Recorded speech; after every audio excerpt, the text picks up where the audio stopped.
Hey, hi there. Welcome to Season 2, Episode 10 of The Gray Zone. It's raining outside, so I'm filming under the gazebo in the backyard today. Just got back from a week in Montreal with the team, with DEC, with the company that I work for. It's always awesome to it's always awesome to see everybody in person. Sometimes it's a little bit tiring to do all the travel and everything else around it, but I always find I take something away from it and come into the next week and the next few months with more energy, which is, I think, the point. So, yeah, good stuff all around. Today's episode is inspired by a combination of things. Stuff from last week, stuff from COVID and over the last few years. And the rough theme of this episode is about dealing, you know what? I'm not actually sure how to describe it. I guess I would say the rough theme of this episode is, well, you know what? You decide for yourself what it is. Let's just start with the episode. How about that? So, putting false obstacles in your own way. And this is something that we do a lot. We all put our own, I've done it for myself many times, put these obstacles in my way that I see is then stopping me from getting to where I want to go. Leave it, Bucky? Yes. So, putting false obstacles in your way. False obstacles meaning they aren't actually keeping you from your goals. You are. That's not to say there aren't real problems and barriers between you and your goals, but it is to say that you are fully capable of achieving what you want. But that only starts the second that you both decide that you are going to try and go achieve what you want, and that when you realize that you can.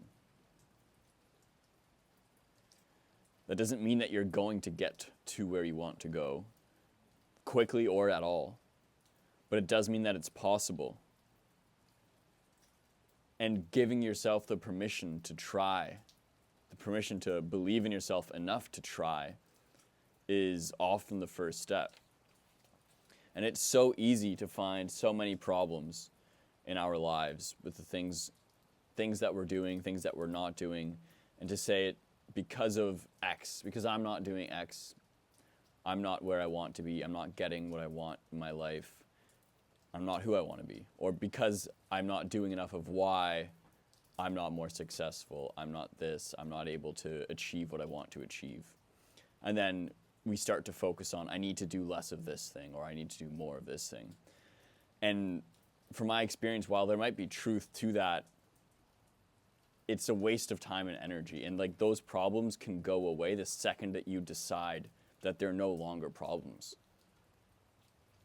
I think we put who we want to be behind these fake sort of barriers and say, I can only feel this way, I can only be this version of myself once I'm able to start waking up at 5 a.m. in the morning every single day. And then every time I don't wake up 5 in the morning, I start to feel guilty, I start to feel bad, and telling myself a narrative about how I'm not disciplined, how I'm not able to do things. And then that very much feeds into the rest of the day and how I approach everything else. And this kind of leads into where this all started. Not started, but during COVID, I was just finishing school. I was living at home. I was living in my parents' basement. Bucky, come here. And I had a lot of time. Good boy. Sit. Down. Yes. And I had a lot of time to myself in a really incredible way. I became more disciplined than I'd ever desired to be, thought possible for myself, realized I was capable of being. I was waking up at 5 a.m. every day. I was doing some writing, doing breath work, meditating, doing yoga, working out in the backyard for hours on the climbing wall. Now, granted, I had way fewer responsibilities at this time. I didn't have a job. I was looking for work. It was COVID. The whole world was on pause. But when I prioritized my time fully around myself like that, I found this type of discipline and And from the discipline, there was this like deeper engagement and enthusiasm for life because I was so excited by everything that I was doing. And then over the years, as I started my career and became busier with life and moved from out of the house, which I hadn't lived there for 5 or 6 years already, but during COVID I was there again. And I moved out of the house and I moved to Ottawa and then I moved to Vancouver. Over time, while the baseline of these habits maintained, like still doing yoga and stretching, still doing meditation, the discipline, the underlying intensity and discipline faded. And I was, for years, not getting up as early as I wanted to be, not meditating as consistently as I wanted to be. And it was frustrating because I knew obviously that I was capable of doing those things. I'd seen myself do it before. I wasn't doing those things to the same extent. And I felt the difference in how I felt throughout the day, from feeling calm and centered and as though I'm like on a track and just executing one thing at a time and feeling very good during the COVID era, to feeling rushed, behind, like I'm not doing enough, not doing things well enough. And the part is, the interesting part is like life, it's not like life was all of a sudden like really going down the shithole, but it's more about like, all in all, life's still great and things are still going quite well, but I felt very different. I felt less engaged in life. And so this week, we were having dinner one night with the sales team and one of the founders at Deck, and he was talking about the differences between when he first started the prior company that they then sold to a Canadian bank, and now starting this company, and the differences in his approach.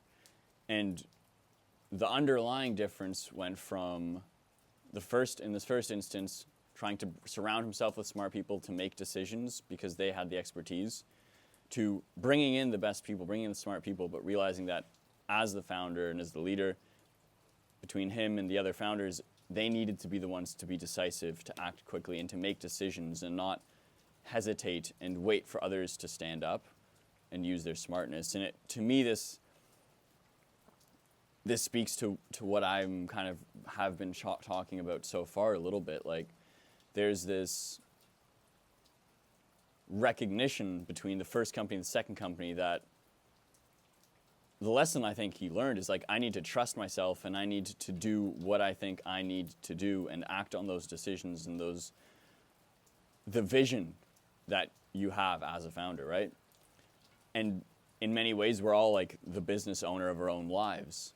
And we can show up and we can be decisive and we can make decisions regardless of what these perceived problems are, because there's always going to be problems there. And we don't need to put, like, over the last few years, I've been almost like telling myself the story that if I don't get up at 5 a.m, then I am not the disciplined version of myself. And that then feeds the narrative, again, like I said, for the rest of the day. And all of a sudden, I'm not being as disciplined. I'm not executing in the way that I'm capable of. And I start to feel down on myself for a consistent period of time. Versus, and the shift that I recognized in the story that my founder told me, which was essentially just like making the decision to trust in yourself and believe in yourself and follow suit. And I think, to me, that speaks to not waiting to be the person who would do those things. So instead of waking up, like instead of telling myself I need to get up at 5 a.m. to be a disciplined person, it's I am a disciplined person.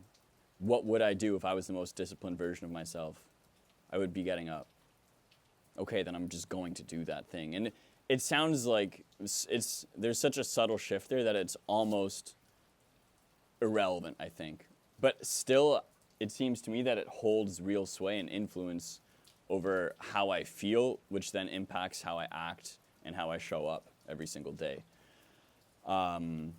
There's a quote in a book that I'd read recently by Albert Camus. What's it called, the book? What's the book called again?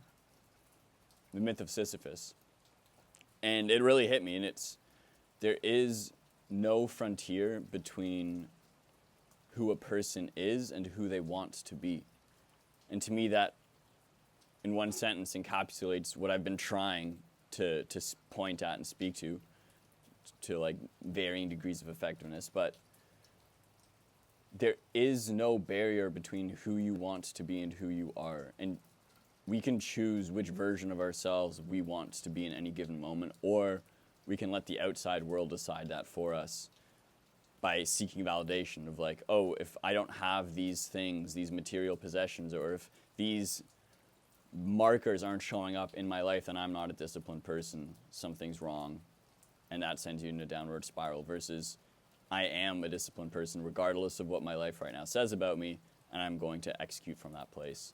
It's a subtle shift, and I think it's not one that you can just tell yourself once and then all of a sudden you are disciplined, because you need to genuinely, there needs to be like an underlying belief in what you're telling yourself. But I don't know, it's something that I've been thinking about, so figured I'd share it for this episode. Appreciate you listening. If you're interested in coaching, having conversations about your life, where you want to be, what you want to do, with someone who genuinely enjoys listening, feel free to reach out. Thanks for listening. Have a great day.